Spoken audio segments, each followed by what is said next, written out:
Hello and welcome to Good News York. Thank you so much for tuning in. I'm your host, Danny Tripodi, and I'm super excited to introduce the man, the myth, the legend, Rob O'Connor. Thank you so much for coming, Rob. How are you? I'm great, man. Thanks for having me. This is exciting. Yeah, definitely. So, Rob, I know about Elite Gaming, but tell people that might not know about Elite Gaming. Yeah, there's a lot of misconceptions about what we are. Yeah. It's hard to describe to people what we do without actually being there. A lot of people have preconceived notions. They either think we're like a Dave and Buster's or an internet cafe from years ago where you go check your AOL email, right? But Yeah. we're very much more of an advanced, or not professional gaming center, but more advanced gaming center. And we also do a lot with the STEM, CTE, and technical careers as well, because it's all related, right? When you're playing games, you're excited about technology usually, so you want to learn about technology. In fact, this morning we have a field trip there, and we're doing some fun Minecraft programming and things with the kids. So it's really exciting. So it's a little bit of everything, really. We do a lot of events. We do, we teach kids how to do exactly what we're doing now. We're podcasting. We have a content creator studio there for them. We do video streaming. So like when we're playing matches for eSports, we stream them out on our Twitch and YouTube channels. So we teach students how to do that. We also have dipped our toes into drones and Lego robotics too. Wow. Because it's all related, right? I mean, we're living in a technological society, and now we're technically, in the Micron era, right? Yeah. So here we are. That is fantastic, Rob. What made you want to start Elite Gaming? Oh man, I don't think we have long enough. But it was really a passion for gaming that really got me and my business partner Matt excited about it and started. We actually started talking about this like pre-COVID, doing something like this. And originally it was just going to be an event. We were just going to do, and that was before we even knew about Retro Game Con, which is an amazing event, by the way. We go on and on about that. But we're just getting like a eSports tournament and a little bit of a trade show thing, for more of like the eSports and gaming, video gaming, the modern games type stuff. But as we got into it, we realized that Syracuse really didn't have a big community for that, or a place for the community to get together for those type of games. So we kicked around some ideas, and we decided, well, everything's kind of shut down now, so we really can't do anything. Let's travel around a little bit and tour some facilities that do eSports and find out what they're doing right, what they're doing wrong, what their challenges are, what their successes are, and maybe we can make something work. And, after 3 or 4 years, COVID finally started dying down, so we took the plunge, moved into the Most Museum. We rented a wing there for a year and a half. We had like 20 PCs, a small stage, and we quickly realized we had some people come in doing tours, and some of those people were educators, principals, school administrators, and we quickly realized that there was a need, or there was definitely an interest from school districts to figure out how to engage their kids, because they're gamers anyways, right? They're going home gaming, and a lot of these kids are not engaged with school. They're not traditional sports kids, right? Yep. So that's kind of how we kind of took our spin into where we are now. We quickly outgrew our space. We now have 60 PCs and a bunch of consoles and things like that. So that's kind of, in a nutshell, that's how we started. Nice. That is fantastic. I mean, and it is a beautiful facility. If for people at home watching, it's so impressive that Syracuse has something like this. And I think it's something that kind of mystifies the older generation, because they're like, well, what are they doing down there? But that leads me into my next question. What is something that most folks get wrong about the younger generation and gaming? Because, I've heard it before. It's like, these kids, they're always on their computers. I don't know what they're doing. They're playing the Fortnite. Could you talk about that a little bit? The Fortnite. Yeah. That's exactly what they say, too. Yeah. There's a lot of, for the last, I don't know how many decades and decades, it's been pounded into their heads that gaming is the devil. You know, it'll rot your brain. You're going to end up smoking weed in your mom's basement the rest of your life. And, you know, you're going to be unhealthy. Your brain's going to rot. So it couldn't be further from the truth. Yes, you know, those stereotypes are stereotypes for a reason, because obviously that did happen, right? Yeah. But now it's evolved so much. Even in the last 5 years, it's evolved so much that it's really cool when we finally get like a parent or a teacher or a school superintendent there. Yeah. And they see our space. They see the kids interacting with each other. They see that it's more than just video games. I had one dad come in, or maybe it was a teacher, come in and said, I don't understand what they're doing. All they're doing is mashing buttons. They're not really doing anything. And I'm like, well, that's like saying chess is moving pieces of plastic around on a piece of wood. Yeah. I said, on the surface, yes, that's what it looks like. But if you take a minute, step back, get rid of your preconceived notions, and take a deeper look at it and really understand what's going on, it's way more than that. And conversely, we've had moms come in after their son or daughter's been in our program for a while, like tearing up because their son or daughter has done like a 180. Yeah. You know, their personality is coming out. They have friends. They're looking forward to going to school. Nice. They're engaged. Their grades are going up. They want to go to school because they can participate in this. Yep. They have a friend group. Their confidence is rising. And now, like, oh my God, they're thinking about college. They didn't think about college before. That's amazing. Right. And there's now college programs for esports, right? Oh, hundreds and hundreds. It's amazing. It's basically like it's the new age athlete, you know, as an esports player. Yeah, for sure. I mean, as of the last time I ran some reports, there's over 200 colleges nationwide. Wow. That are actively recruiting with scholarships. Really? For students, right? Yeah. SU is one of them. Yeah, I was familiar about that. That's crazy. I didn't realize the number, though. 200 schools? Plus. Wow. Yeah, yep. And last year, they awarded about $25 million in scholarships. Wow. So, and these aren't pro esports players. A lot of people think you have to be a pro player. Right. You don't. Yeah.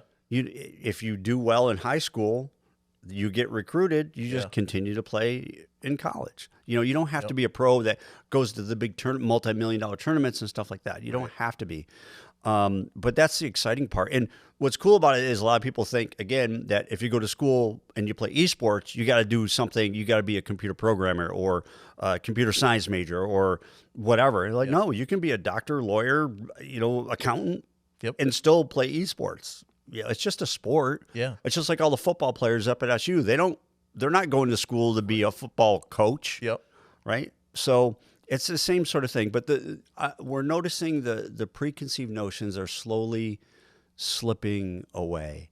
Nice. Even some of the older generations have that light bulb moment where like, oh, okay. Yeah. You know, and what I really enjoy is when mom and dad come in and they see their son or daughter competing, you know, in our facility, and, you know, high-fiving their friends, you know, walking away with a trophy and getting their pictures taken and, you know, things like that. That's the light bulb moment that we like live for. Yeah. Because they realize that their son or daughter has found something. They found their tribe. They found their people. You know, the saying I use is when you're in a room full of nerds, you're not a nerd anymore. Yeah. You're just like everybody else sitting next to you. I like that. So, and the parent, and as a parent, that's all you really want for your kids is to be happy, healthy, and to have a productive life and be excited about getting up every morning. Yeah, absolutely. No, that is fantastic. So I was going to ask you, can you tell me about a moment or a student that remembered why your work matters? But I think you kind of answered that.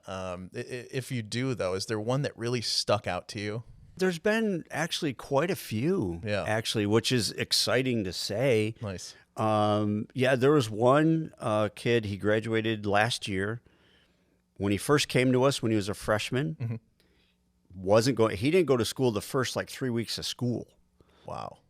Syracuse City School student. Didn't go to school for the first 3 weeks of school. And then he decided to show up at our place. I'm like, well, that's great you're here, but you can't stay. Yeah. You have to go to school Yep. in order to be part of this. Okay, I'll go to school. So now he started going to school. So he's going to school on a regular basis, which wasn't happening before. Yeah. He was having a good time at eSports, making friends.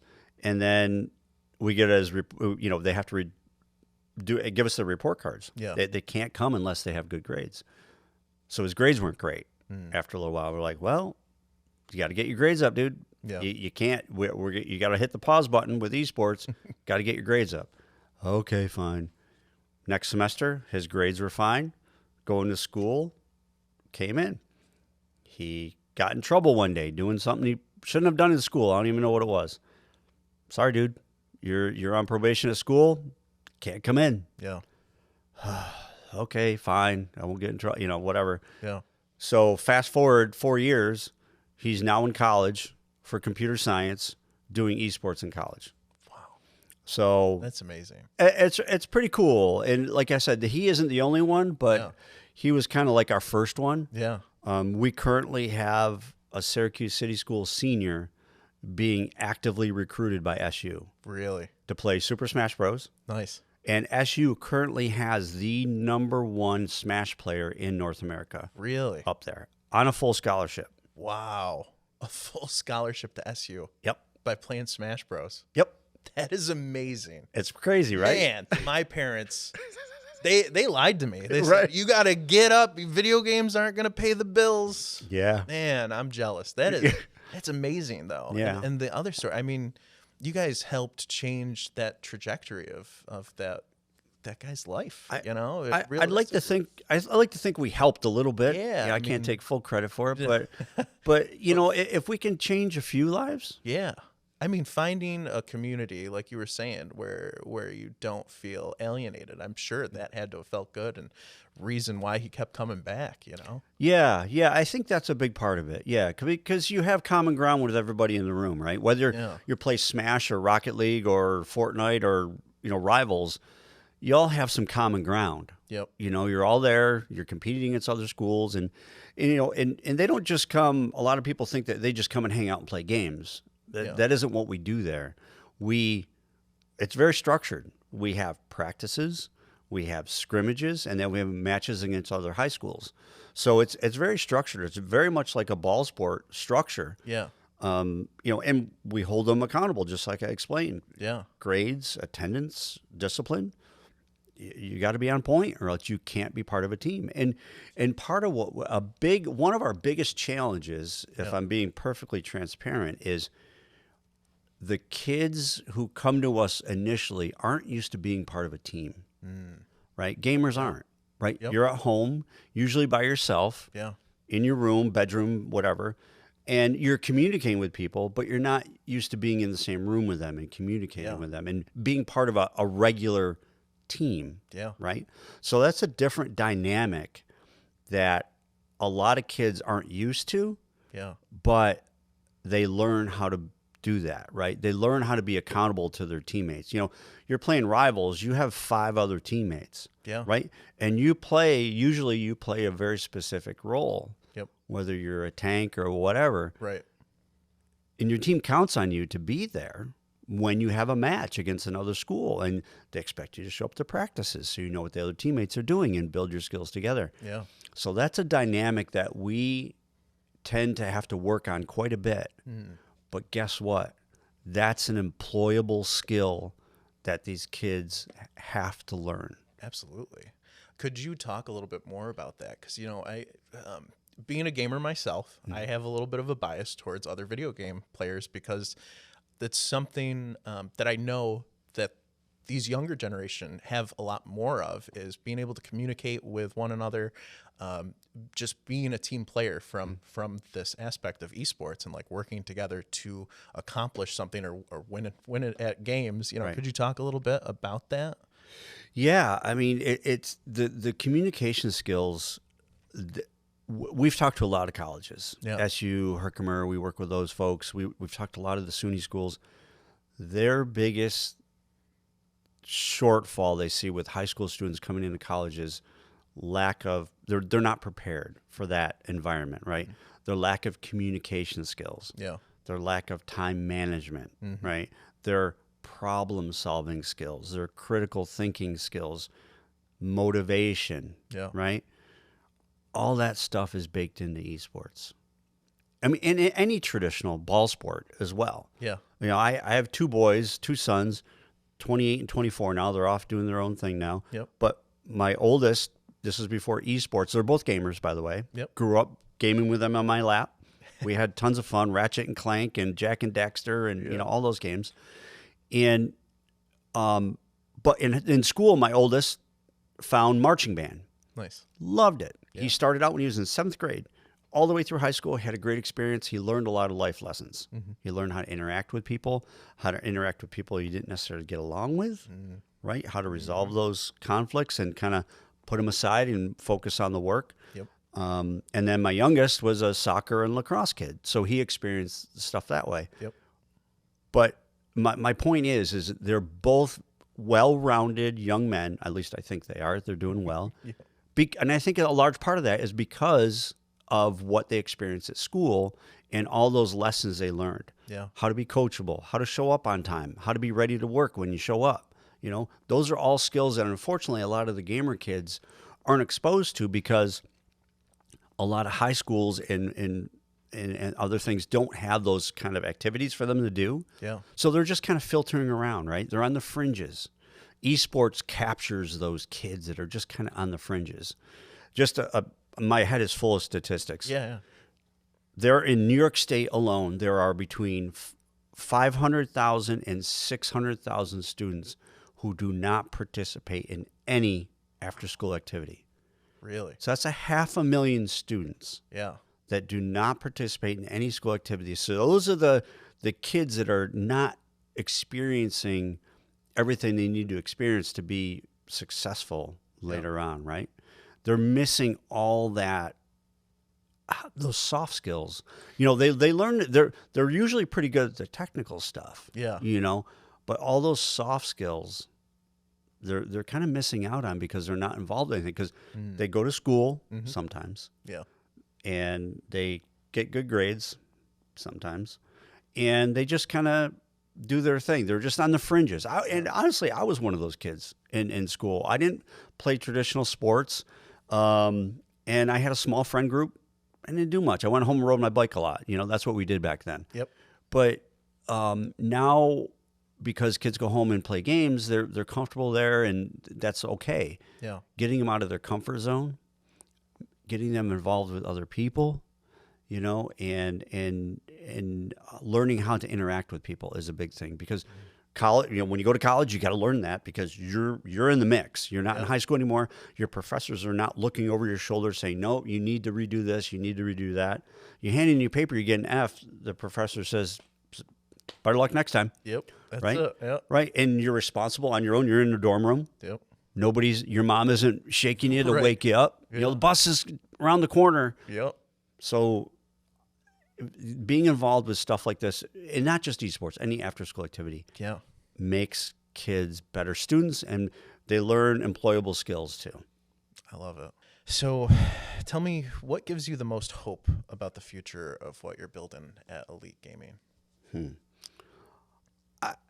I hope that we're making a difference to some kids. Yeah. And I hope that eventually the tides will turn and playing video games won't be looked down upon. It'll be looked not even superior, but just on the same level as a lot of other activities, you know? Yeah. Because, I mean, you know, you play video games. Yep. People, when you tell people, oh, yeah, I was playing Battlefield last night, like, oh. Right. Nerd, you know, or, you know, I was playing Baldur's Gate or whatever you're into, you know, there's still that negative stigma. So hopefully we can change that too. But more importantly, I hope that we can help kids find their place, find where they're comfortable at and really excel and do well. And like every parent wants their kids to be happy, healthy, excited, make a good living, and be a productive member of society. And if we can do that through what we're doing at Elite, I'm all for it. That is fantastic, Rob. I truly, I wish you did this a little bit sooner when I was in school, but I get that a lot. yeah, I get that a lot. I think being envious of it is hopefully it's a compliment. So before I let you go, Yeah. I have to do this to you. Sure. I came up with a few questions last night, just 5 questions, and I want to do kind of a rapid fire thing. I didn't print these out for my note card, so I apologize. But That's all right. Go for it. So just off the top of your head, are you ready? Yeah. What is the best video game of all time, according to Rob?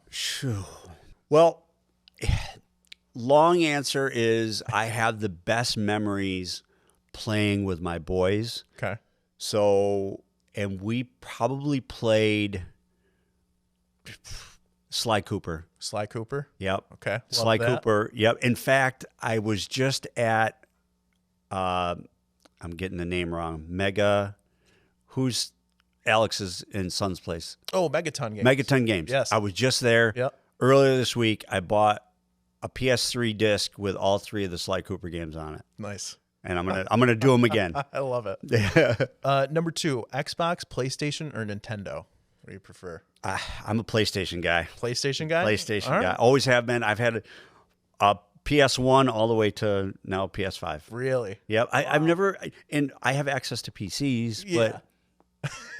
but I was waiting for you to say PC Master Race. No. no, yeah. Number 3, what matters more, gameplay or graphics?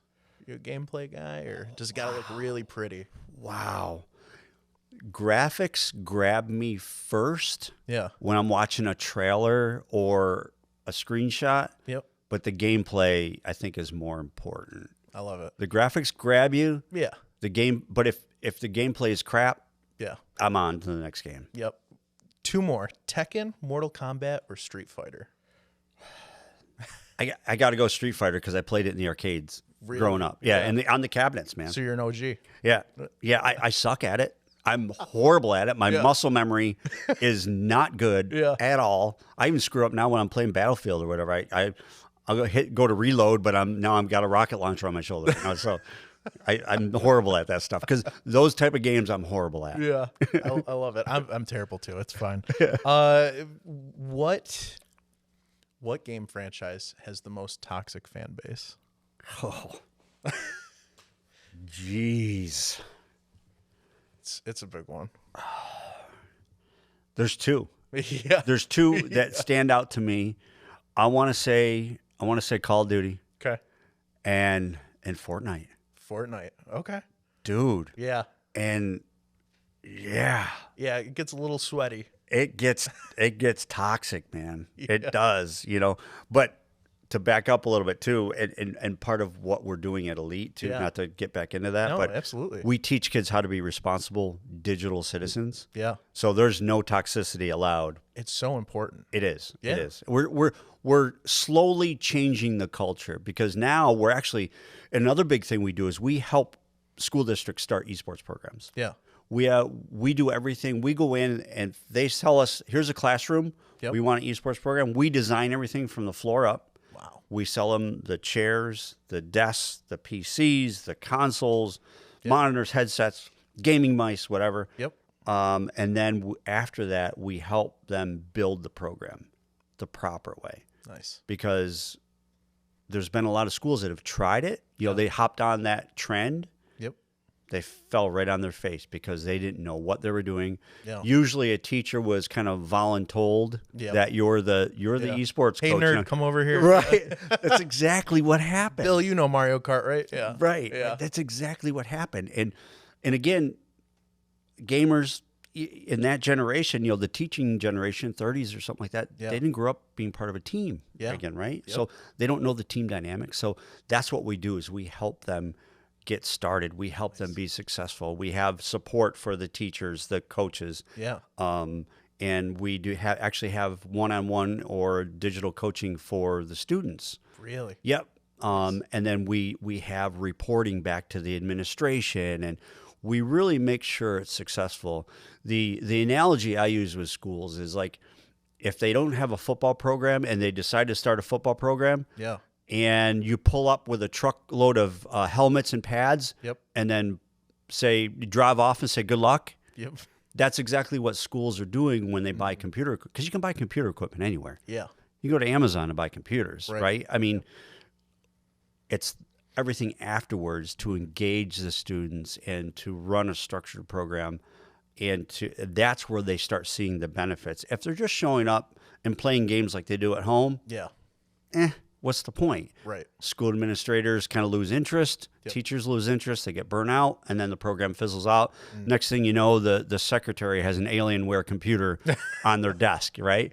You know, because they're like, what do we do with these things? Right. And that's not exaggerating. That has happened. I've seen it. I believe it. I walk into the reception office, and there's an Alienware computer, and she's doing Microsoft Word. Debbie's, typing on it. Yeah. Right, Outlook. This Outlook screams on this thing. So we're there to help school districts get started and do it the right way, because you can do it the wrong way really quickly. And now and now we're getting into a STEM, CTE, and AI programming that the schools can do with their gaming PCs. Really? Could you talk a little bit about that? Yeah. AI is that's a huge buzzword right now. I feel like a lot of people want AI, but they don't know exactly what AI is. Right, yeah. Could you talk a little bit? Yeah, we like robots. We don't like robots. You know, what do we do? Yeah. So there's several game development AI tools right now. Yeah. Where a student can go in and write some prompts, and literally the AI will develop the game for them. Wow. And then what the exciting part is then they get the gameplay, right? They type some prompts and they say, I want to do a parkour, Minecraft style parkour course with this, and this. Yeah. The AI generates that for them. Then they get to play it. And they say like, okay, well, but then here's the exciting part is you task the student like, well, do you think, how come you don't have a starting line? Yeah. Do you need a timer? Do you need this?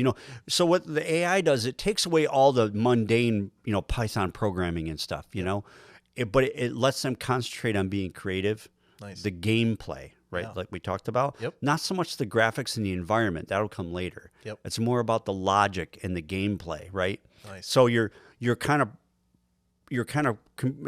programming.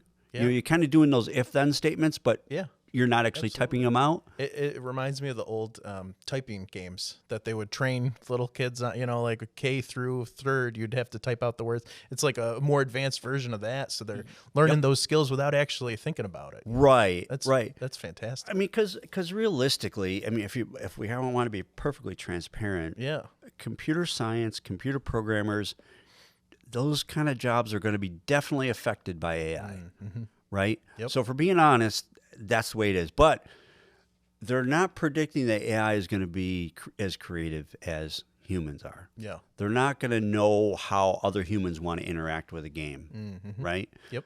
They just do what they're told. Yeah. Right. So there's always going to be a place for that. Yeah.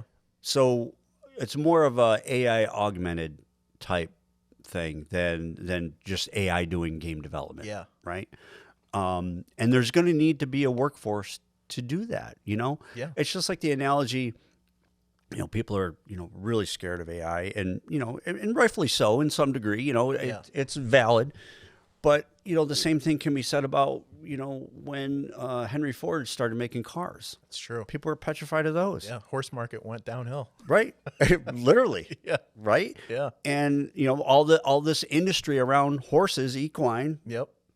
Gone. Yeah. Literally almost overnight. Yep. As soon as Ford got that factory running. Yeah. So there's going to be another shift. It's going to be a pretty seismic shift. Yeah. But I think kids that are embracing technology, and those are our eSports kids, embracing technology, learning about it, doing it the right way, are going to be successful, right? And gamers are 3 times more likely to become engineers than non-gamers, right? So it's just the way our brains work, right? Yeah. I've heard that story time and time and time again. We get a parent coming in and say, "Oh yeah, my older son, he's an engineer, or he does this, or he's an architect, or whatever." He goes, "Yeah, but he's a gamer." Yeah. He still games with his buddies at night. So I think, AI, nobody really knows for sure where it's going. Yeah. But I think the kids that are more technically oriented and are encouraged to be technical, to learn the basics, right? So that's what we're there for, to do, is build that foundation. Yeah. Build a solid foundation so when they go off to school, or sometimes they can go right to the job market with some of the skills. Yeah. They have a good foundation to work off of. Absolutely. I mean, you're providing them the tools, that I think that's one of the most important things, is getting involved in it at the ground level, versus 20 years from now, it's like, no, I never bothered to learn that AI stuff. Right. Kind of use it or lose it. Yeah. Yeah, exactly. Rob, is there anything else that we didn't talk about that you would like to mention? Any events that are happening or anything you want to bring up? Well, this weekend, I don't know when this is going to air, but air tonight. Oh, really? Okay, Yeah, great. yeah. Yeah. So this Sunday we have one of our high school invitationals. Nice. So we have high school. We have over 100 students coming in from different high schools all over Central New York. We're doing Smash, Rocket League, and Fortnite.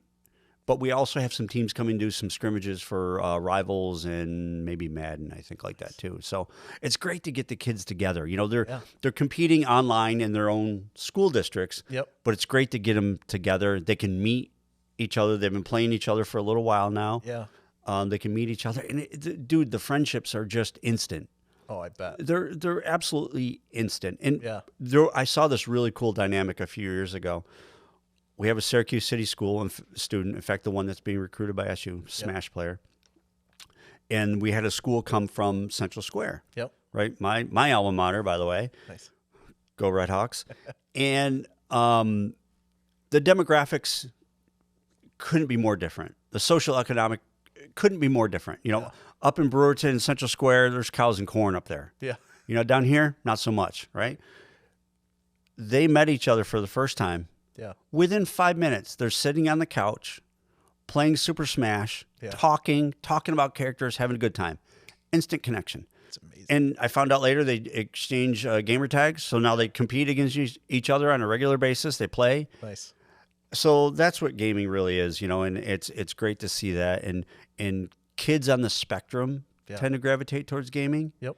So we're giving them a cool space to hang out and be part of something. Yeah. And then, of course, kids with certain physical disabilities can still participate too. So that's what's really cool about it. That's another cool factor about it. I love it. You are making a difference in Syracuse, and thank you so much for doing that. I mean, it truly is cutting edge. Thanks. Yeah, it's been a fun ride. Yeah. It's been a great ride, and the exciting part is we're kind of just getting started. I love it.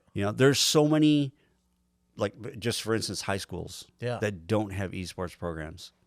Only about 20% in New York State of the 700 something New York State have eSports programs. So we're really excited about the future of that, and it's getting easier to talk to adults and teachers and admins about eSports. 3 years ago, 4 years ago, I was like, gaming at school, right? Algebra. We want more algebra. Right. But I think they're realizing now that gaming is a great conduit to get kids' attention and get them engaged, right? That's all it is. It's just another way to get kids engaged with school. And the population of gamers in school, 70% of the students walking the hallways in middle school and high school play games, play video games, whether it's on their phone or their Switch or their PC or whatever. The culture is there. The population is there. Let's grab those kids that are kind of, just again, floating around. Yeah. Let's get them engaged. Let's get them excited and see what happens. I love it. Rob, thank you so much for coming on. I truly appreciate it. Thanks for having me, man. This is awesome. Absolutely. I love the set here. Oh, thank you. Yeah. This is. I feel like I'm at home. It's good. I'm This glad. this feels like home, man. This is awesome. Yeah. Welcome to my basement. No. All right. Well, thank you again. And anytime you have anything coming on, feel free to let us know, and we'll get you on Good News York. Will do, man. Love it. Thanks. All right.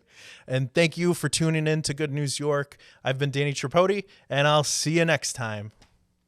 I've been Danny Tripodi. What the fuck?